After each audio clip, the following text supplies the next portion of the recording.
പൃഥ്വിരാജ് സാറിൻ്റെ കണ്ടാൽ ഒന്ന് കെട്ടിപ്പിടിച്ച് ഉമ്മ കൊടുക്കാറുണ്ട്. കാരണം എന്ന് പറഞ്ഞാൽ ഞാനവിടെ അനുഭവിച്ച അതേ അനുഭവമാണ് ഇത് പൃഥ്വിരാജ് സാർ ഇപ്പോൾ അഭിനയിച്ചത്. ഒന്നും പറയാൻ പറ്റില്ല, ഞാനവിടെ നിന്ന് കരയുമായിരുന്നു സാറിൻ്റെ. നിങ്ങളെല്ലാവരും പോയി പടം ഒന്ന് കാണണം, എന്നിട്ട് വേണം ഇതെടുക്കേണ്ടത്. എല്ലാവരും പോയി പടം കാണണം.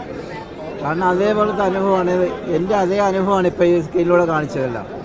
അപ്പോൾ അതുകൊണ്ട് പടം എല്ലാവരും പോയി കാണുന്നത്, ഈ പടം വിജയിപ്പിക്കണമെന്നാണ്. ഒരു പ്രവാസി എന്ന നിലയിൽ സാറിൻ്റെ തിക്തമായ അനുഭവങ്ങളെല്ലാം തന്നെ ഈ സിനിമയിൽ ഒപ്പിയെടുത്തിട്ടുണ്ട്. എല്ലാം ഒപ്പിയെടുത്തിട്ടുണ്ട്. അതാ ഇതിൽ കൂടുതലും ഉണ്ടായിരുന്നു സാറിന് അനുഭവം? ഇത് കൂടുതലും ഉണ്ടായിരുന്നു. പക്ഷേ ഒരു ദൃശ്യാവിഷ്കാരത്തിന് വേണ്ടി എടുക്കുമ്പോൾ അതിൻ്റെതായിട്ടുള്ള ലിമിറ്റേഷൻ, പരിമിതികളൊക്കെ ഉണ്ടാവും. ഉണ്ടാവും. കറക്റ്റായിട്ട് ഇതെല്ലാം എടുത്തിട്ടുണ്ട്.